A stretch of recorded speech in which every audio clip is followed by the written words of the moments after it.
I can't change you and your values. Right. But if your values don't fit with my company, you're probably not the best fit for our company. Sure. We've been able to be more specific with that this year, which has helped. Part of that is, it's again, like Darren says, you hire a B player, you get a C player that comes with it. You hire an A player, you get more A players. So the more we've hired A players, one guy talked to his cousin who's been fantastic. He started working for us. Another guy, our sprinkler tech, helped us get this other manager who has now helped us get another person that he was very specific in who he talked to at that former company of people who, of the people who contacted him and said, we're leaving. He was specific in telling and who he told where to come. Sure. It's been neat to see just A players hiring A players, and really the hard work's done for me.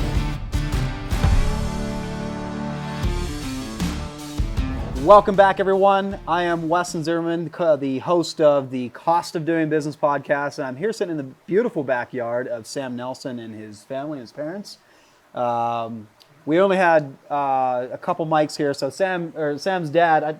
You already told me your name, but I forgot. Tim, thank you. Tim is here, making sure Sam doesn't slip up or make any mistakes. No, I'm just kidding. But no, we're here in close to Denver, Colorado, Castle Rock, correct? Yep.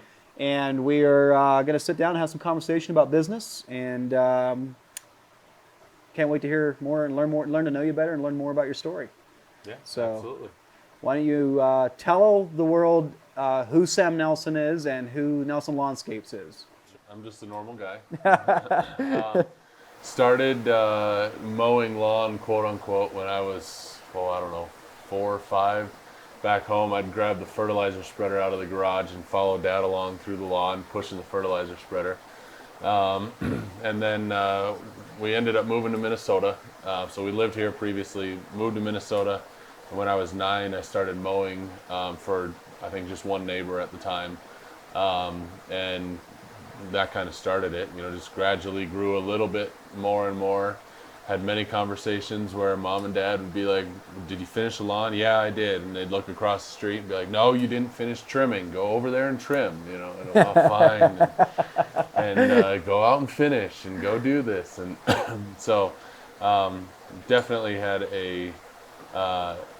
parents who taught me how to work hard and how to finish stuff. Didn't do a whole lot in Minnesota. Just, I think the most I had was 4 lawns in the neighborhood, so I could just do them right around our house. Then we moved out. We did a landscape job for one neighbor, our family did. That was kind of our summer project. But then when we moved back out here, I was 16, did a little bit here and there. Ended up going to college in South Carolina for my freshman year. Came back, and Mom and Dad were like, we're never covering fall and spring work for you again. It was brutal, and we just can't keep up. Either go back to school and kind of shut this down, or stay home and figure something out how you can do school and run the business. And I came back that summer.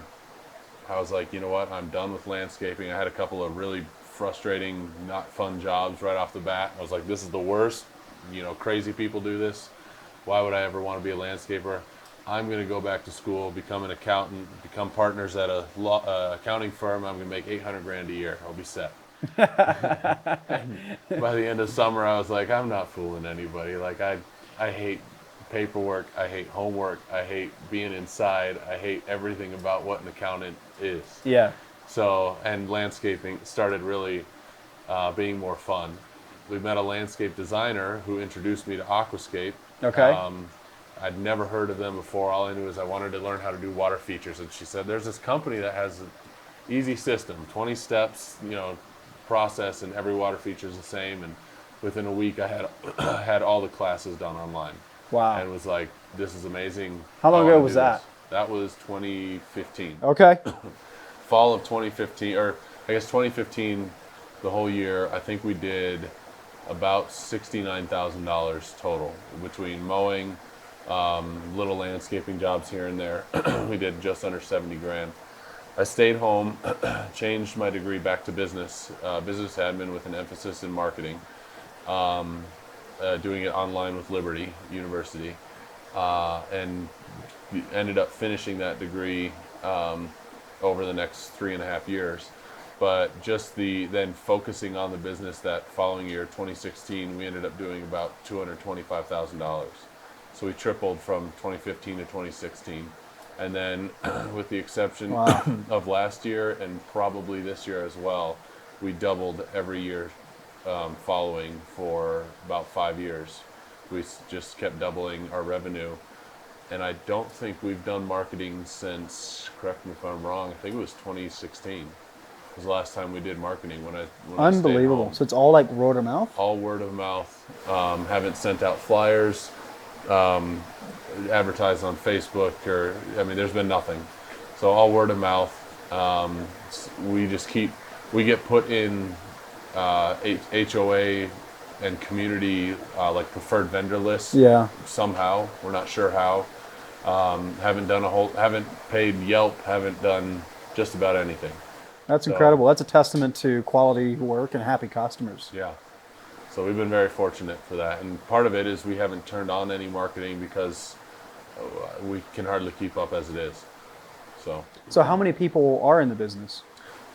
This year it's actually a little bit different. Right now I think we're around 12, 13, somewhere in there, mostly full-time. Typically the past, I'd say 3 years, we get a lot of kids coming from church who are high school, college-age kids back for the summer, whatever, who want a summer job.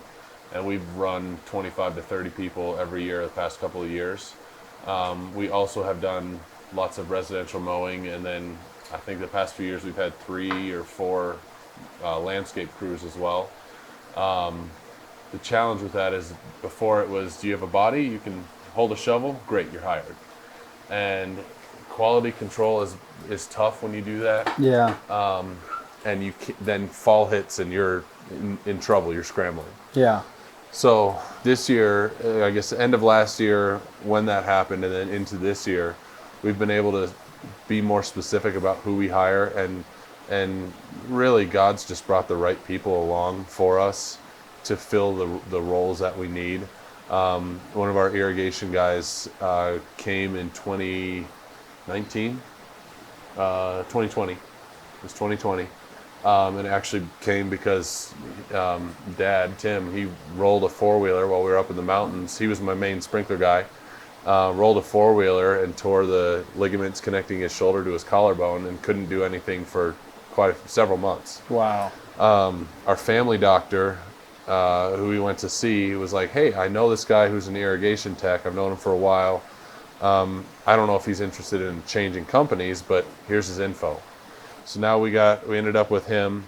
This spring he called his boss from his old company, and we ended up getting to hire him through, he was kind of looking to move anyways from just the company he was working for getting bought out by a corporate conglomerate. And so we ended up hiring him. And then next week we have another irrigation tech from the same company starting, who put in his notice before we even talked to him and was like, I'm done, I need a new job, and happened to reach out to Kyle, the other irrigation guy we hired this year. So a lot of people are struggling to find good people. Like, they are. Did you intentionally go out seeking these people out, or do you feel like they just think the world, the stars aligned and God just provided these contacts? Or I guess what I'm getting at is, what would you recommend? What would you say is good advice for someone that is trying to do what you just got done with recruiting people? It wasn't like hey, all right, we've got this company here, let's go after their people. Yeah. It was I think it was God providing, and timing was perfect on everybody. But I think it's more than that. What I've been able to do this year is hire for the culture, not for necessarily for the position or for the just body, being able to fill it. Yeah. The landscape industry, nobody has enough bodies. We still don't have enough bodies. We could always use more, grunt labor, if you will. Yeah. But we've been able to hire for the culture, and will this person fit on our team and with our team based on the culture that we want to create. Greg Wittstock always said, a CEO's job is to guide and guard a company culture. And then another guy who has written several books, Darren Hardy, Yep. Follow him a lot. Yep. I'm on his Darren Daily Club. Are you? Yeah. Yep. So I've gotten the privilege to actually hear him speak before. Okay. I've read all his books. I'm making all the guys go through the compound effect now Okay. over the next Yep. few months. I literally am doing that. Yep. So That's awesome. So and then Dad and I did the business yep. master class last year. But what he says is you can't change a culture. You can hire and fire for the culture, which is true. I can't change you and your values. Right. But if your values don't fit with my company, you're probably not the best fit for our company. Sure. And so we've been able to be more specific with that this year, which has helped. Part of that is once it's again, like Darren says, you hire a B player, you get a C player that comes with it. You hire an A player, you get more A players. So the more we've hired A players, one guy talked to his cousin who's been fantastic. He started working for us. Another guy, our sprinkler tech, hired or helped us get this other manager who has now helped us get another person that he was very specific in who he talked to at that former company of people who, of the people who contacted him and said, we're leaving. He was specific in telling and who he told where to come. Sure. Yeah. So it's been neat to see just A players hiring A players, and really the hard work's done for me. It's been cool. I would call that an incredible success story. Like, do you do any kind of referral bonus for the employees if they bring someone in that's a valuable? We do. I don't recall what it is offhand. Yeah. We do a little bit. Yeah. Something for them. Because I'm just like sitting here processing everything you're saying. Like so many people, like they're trying every technique and hack and trick in the book to try to get quality people in the door, and your story is not the norm. Yeah. Well, and I think the business masterclass with Darren Hardy was really helpful. I don't write a whole lot. I hate handwriting. I don't take notes. I think I did over 50 pages of notes Are you during that serious? class. Yeah. But his whole thing is all about marketing, how marketing works, and it all comes down to marketing. Obviously, you have to fulfill it then, but then he had a fourth day, like a bonus session on recruiting, and basically it's you just learned how to market for the employees now, and the whole goal is it's not what you want, it's not what you're looking for in a position. Everyone starts with, we're wanting to do this, we're wanting to do this, we're wanting to do this.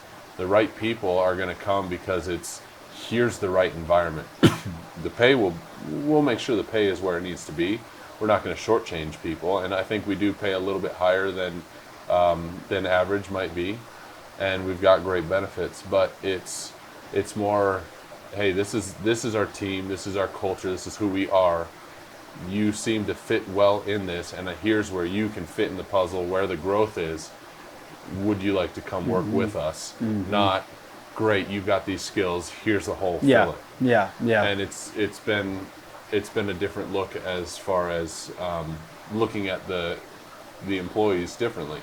Yeah. So some friends I have that also have their own business, not in landscaping necessarily, but like they'll say like they'll go over their company values in the interview process, and be like, can you make our mission your mission? Can you full on throw yourself into these values and these principles by which we operate? And depends how specific I guess you are with your values and your statements, but sure, it definitely supports everything you're saying about like making sure that it's not like, oh, you have this skill, great, fill this position. It's like, no, can you make our mission your mission? Right.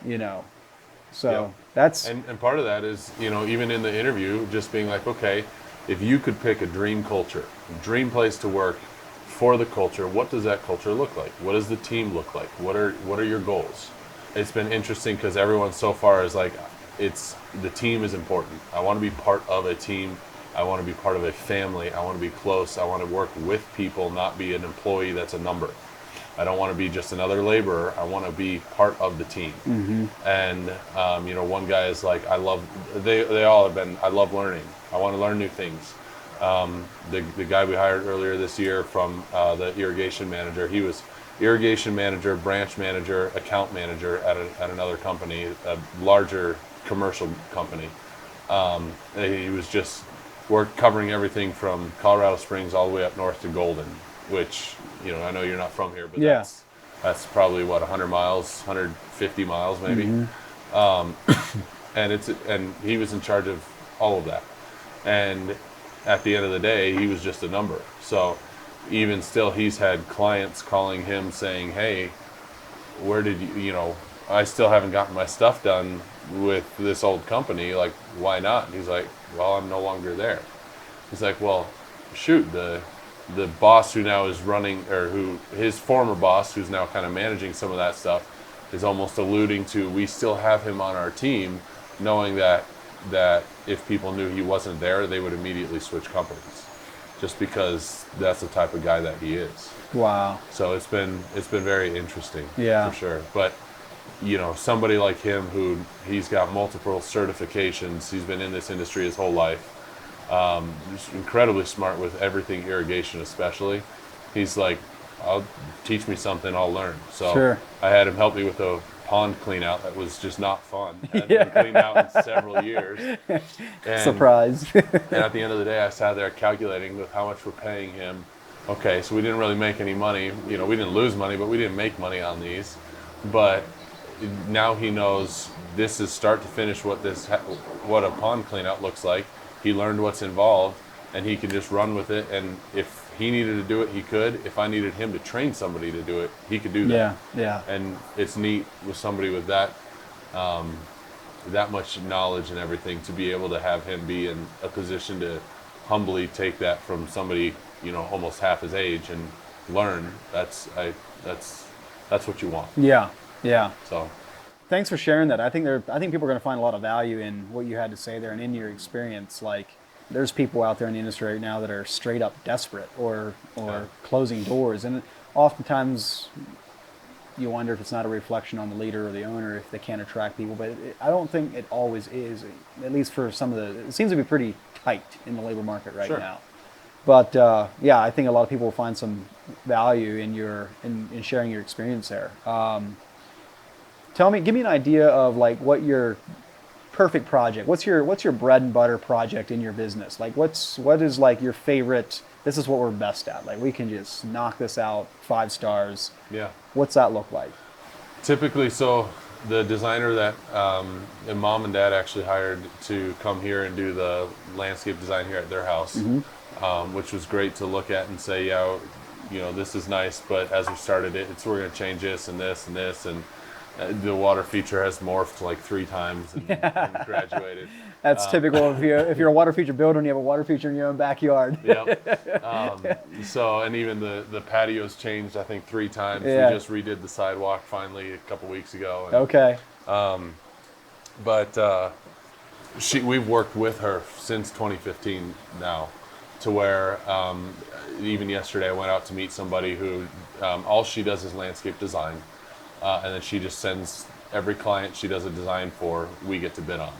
I think she has one other landscape company she recommends for the bigger projects, but otherwise, even all the little projects, she's like, call Sam, he's your guy, here's his info. And we've worked with her for the past 7 years.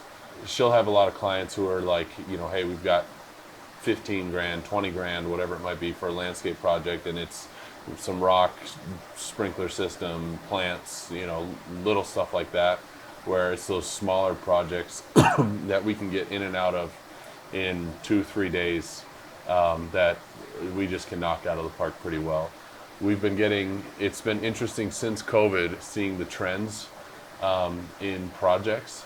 So before 2020, a big job for us was maybe probably 40 to 60 grand. We were in the middle of a project that started in 2019, and we've still done stuff for the guy this year. He just keeps adding. We've done over $500,000 for him at this point. But aside from that, our normal projects were probably 10 to 20 grand. Right now? No. Before COVID. Before COVID. Okay. COVID hit, and it immediately jumped to 60 plus. Wow. Just overnight, the small projects were $60,000. And that's kept up fairly consistently, I'd say. I'd say now the small ones are probably 40 grand. Yeah. And then we're regularly bidding ones over $100,000. Wow. and it's been interesting. So Yeah. right now it's a lot of pavers and pergolas that we're bidding, and we get, especially the ones that come through the designer, we get the majority of those jobs, Amazing. which is just So it's this really designer cool. is actually kind of a bit of a lead source for you, or Absolutely. just so when you say I don't do any marketing, then this answers kind of the question of where are the clients coming from, and which is kind of in the word of mouth bucket. But Sure. yeah, Yep. yeah, no, that's great. Yeah. So where did you run into that designer? A garden shop here called Tagawa. What was the first project you did with? Well, this one, and I don't remember what the first one Okay. she designed and sent to us. I don't Yeah. remember what that one was. Wow. So, So yeah, I mean, networking, building those relationships, and maintaining those relationships is important. Like, yep. Jack Harju from Yep. he had that relationship with that landscaper where he got like $2 million worth of water features doing Yeah. massive water features at nursing homes or something like that. It was incredible. Yeah. Yeah, and he got that purely off of investing into that relationship for years Huh. before it finally turned into something. Interesting. Yeah. Yep. So you never know, but it pays to treat people right and to invest into solid relationships. Yeah. Pick out kind of a challenge, like a challenge that was really difficult to overcome in your business, and how you overcame it. Like, is there anything come to mind when you think of, oh, what challenge did I have? I'd say right off the bat, one of the biggest is getting rid of all the hats that I'm wearing, especially getting off of jobs and being able to run the company more. That's been having somebody capable and trustworthy to run jobs for me. That's been the toughest one. And we've had a couple different guys over the past couple of years who have come and gone, who have been helpful in various ways, but have also been almost a relief when they finally did move on to different jobs and things like that. That opportunities that came up for them, it was almost helpful, because then it was like, okay, now I can look back and see this wasn't good. This is where we need to grow and change. And I think the past few years have all led up to being able to now hire more for the culture, to where I've got one of my guys who's 20 years old, who has been asking me, he's like, hey, can I get dinner, coffee, breakfast, whatever? Can we talk? Where can I go? How far can I go? He even asked me, he was like, my mom works for the local community college. I can get any classes I want for free. Are there college classes or degrees that would be helpful for the industry, for you, that I can do and grow in the company and use those skills for you? Sounds like some hunger and tenacity right What there. 20-year-old do you know Yeah. who would ask, can I go do college to help you? So, That's awesome. But he's been one of those people who seems a little immature sometimes, and we gave him a little $10,000 paver job earlier this spring, and said, all right, here's what you need to know. Here's how how the process is and whatnot. You're in charge of this. And we had capable people working with him who knew what they were doing way more than he did. But I've never seen someone step up like that before. And he lined everything out. I made him make a couple of calls that were not a big deal either way, but needed to be made. And it was like, both sides, pros and cons, make the decision. And he did, and he stuck with it. And now we're in the middle of started at $120,000 landscaping job. I think it's going to turn into another job like that guy who we've worked for 3 years now. Just talking to his wife, his wife today, she's like, yeah, I do want a pool at some point here, and I love this, and yeah, can we do this and this? And I think it's going to spiral pretty quickly into a big project. Wow. But he's been running a lot of the work over there so far, and just owning it, which has been super helpful. Wow. So that's been a challenge, because not having those people in the past has limited me in being able to do the office work and the bids and sending out the proposals I need to send out, and doing that customer relationship stuff. That's been hard, not being able to do that. I've lost work because I haven't gotten it out fast enough. And then it's also been difficult to track to track anything. Yeah. So, and kind of a segue into like why did I even look for something like SynkedUP is the system we have now.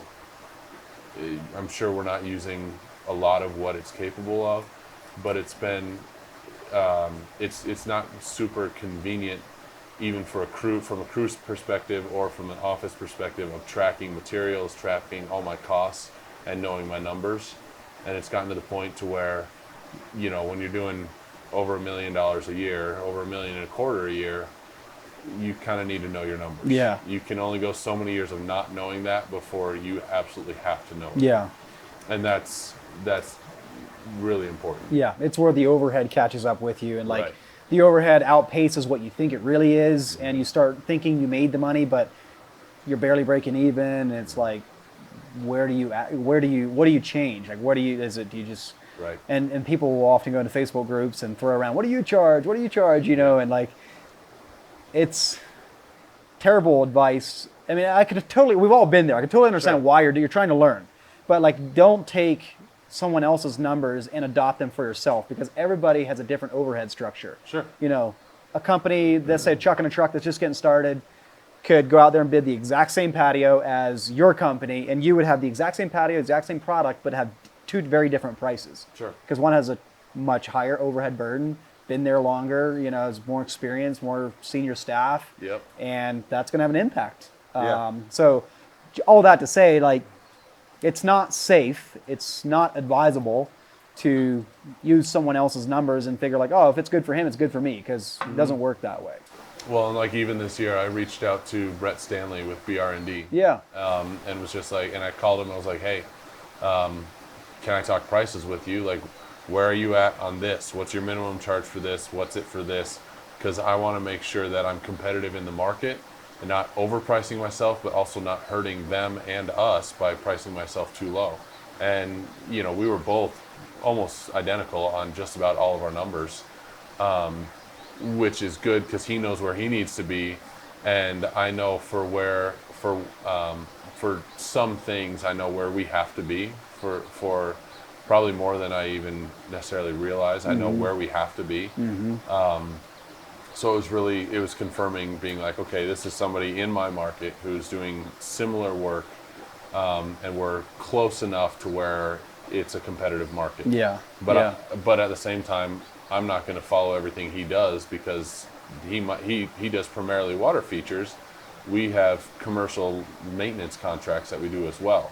Right. So it's a totally different It's ballgame. different, yeah. Yeah. We Yeah. do snow plowing. He doesn't. He doesn't have that insurance. Sure. Like I tell the guys every once in a while, it's like, just to reiterate, it's not, okay, I'm charging so much per hour, so much for this, and our costs are this, and great, Sam's now a millionaire. It's, okay, I pay enough in insurance every year to buy a brand new 4Runner or something, Yeah. a nice brand new car every year. Yeah. But that's part of doing business. Cost of doing business. So, and when you're dealing with homes that are, some of the cheaper homes out here now are $1 million plus, you have to have a lot of insurance. Yeah, So. for sure. So, thinking back over your journey, was there ever anyone that gave you any advice, or maybe an advice you adopted from a video or a book, that you look back on like, that was some of the best advice I've ever implemented or ever gotten? I think one of the best books I've ever read is The Entrepreneur Roller Coaster by Darren Hardy. Have you ever read that? No, one? I don't think I have. It's fantastic. Dad introduced it to me. He told me once, he's like, hey, this is a great book, read it. I'd no clue who Darren Hardy was. Yeah.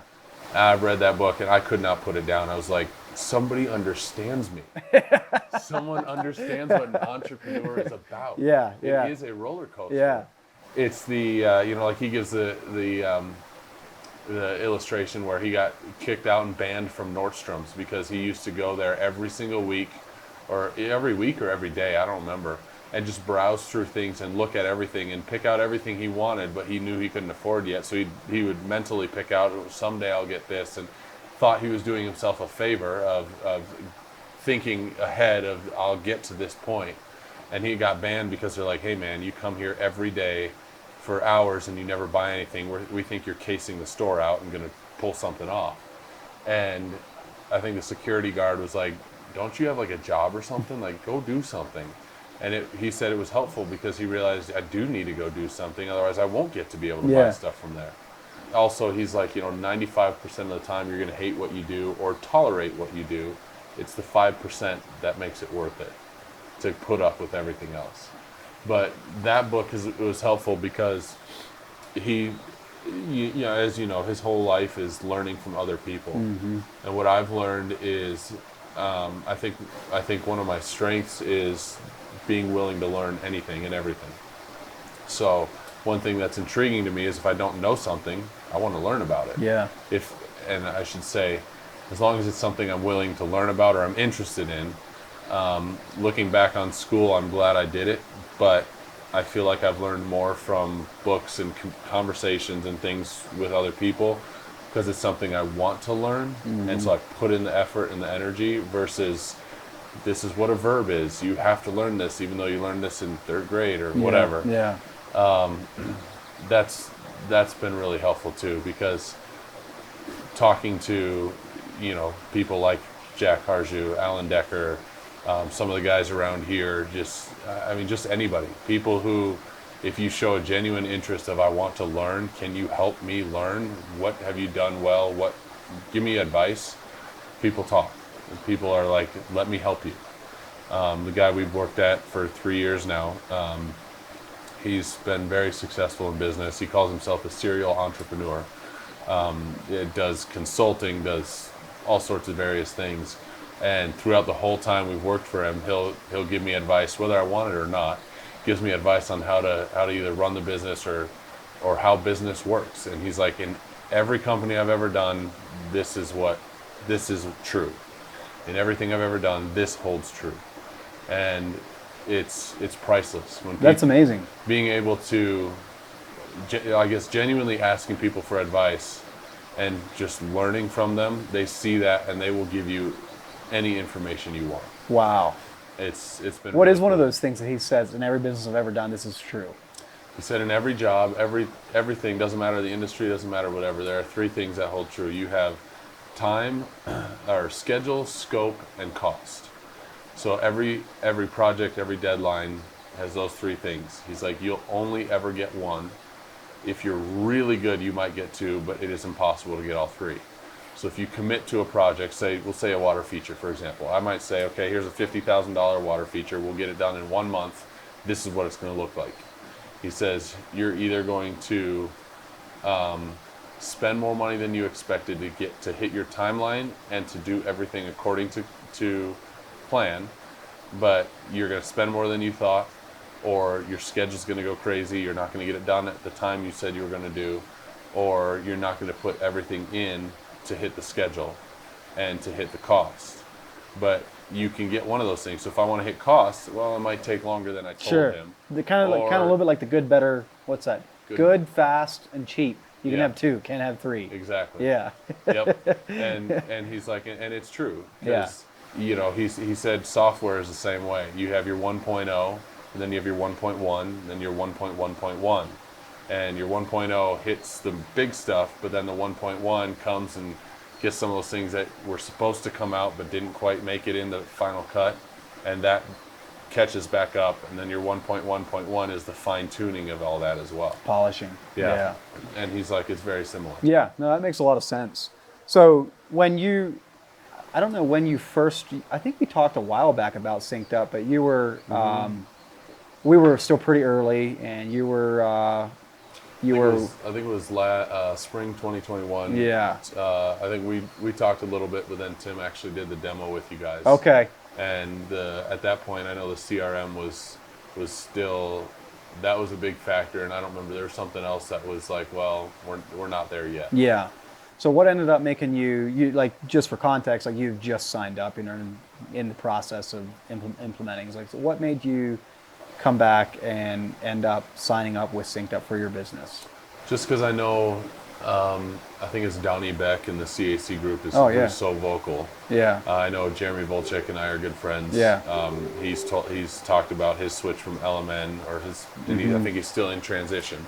But there are so many people who love it, and just the simplicity of it. one of the biggest challenges with ours currently, which I know Dad sent an email out, I think it was last week again to them, like, hey, your mobile system is the worst.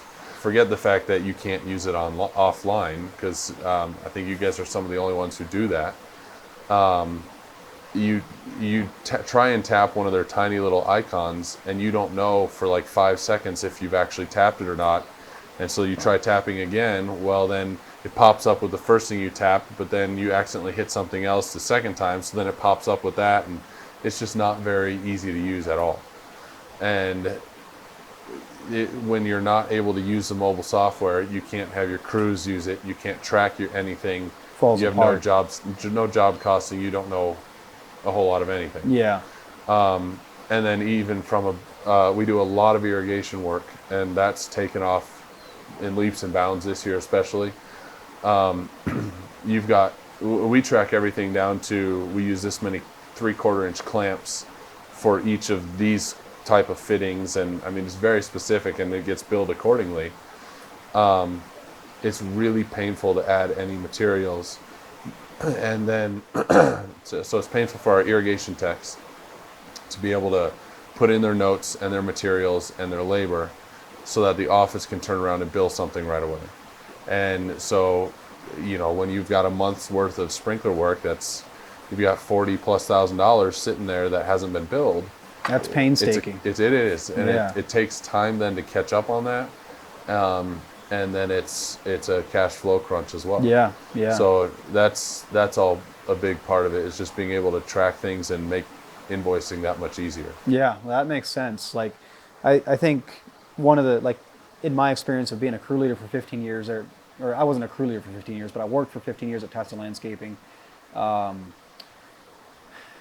It kind of, like, I used a lot of these different systems as well when we were there at Tussie, and I was always frustrated with how the softwares were kind of built to serve the office and the back end, which kind of makes sense. I mean, they're the people that are making the decisions and buying the software to begin with, so why not serve them? Sure. But, like, really, by not serving the crew or the foreman in the mobile app, you're making your own life, you end up making the owner's life or the admin's life harder, because there's so much more work that's on your plate because the team in the field can't easily access or enter information. Yep. So Well, anyway. Yeah, and even for the snow removal we do, it's so varied. The system we have now is supposed to have a really simple feature where you can print off, you can do QR codes based for, so like snow shoveler for this job site, snow plow for this job site, and you have all your services per job site with their own QR code. So you can open an app, scan a QR code, and it automatically clocks in at that job site with that service and tracks the time, GPS, I mean, tracks everything. And then, you scan it again to stop it. And you have an instant bill. The office can look at, adjust as needed, but then it can just get sent out immediately after a snowstorm. It doesn't work. So we've had a couple different people spend probably days of time at this point trying to get it to work, and it doesn't. And so we still have notebooks with a spreadsheet we've created, and we're pen and paper filling out all of our snow logs that then get taken back, entered into Excel, separated, put into our system, and sent out as a bill. Not anymore. So, yeah. Yep. Yeah.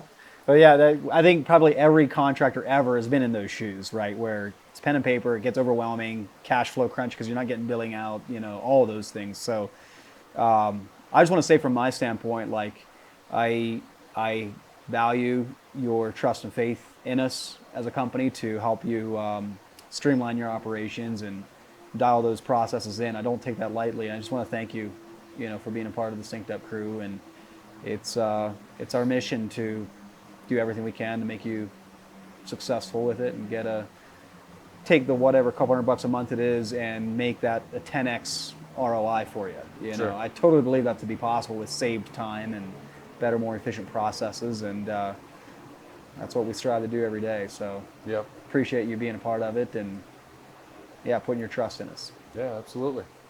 Okay. Well, thanks for letting me pick your brain. Like, you've had some great insights there around recruiting and all that. Ready to go grab some dinner? Yeah, absolutely. Let's do it. I hear this La Lomas, am I saying that right? Yep. La Lomas is like this amazing Mexican place. Even Matt Heiner was belly aching that he couldn't make it up tonight. So They're good. we'll go figure it out and have a good time. So Yeah, thanks, Sam. absolutely. Thank you, Wes. You bet.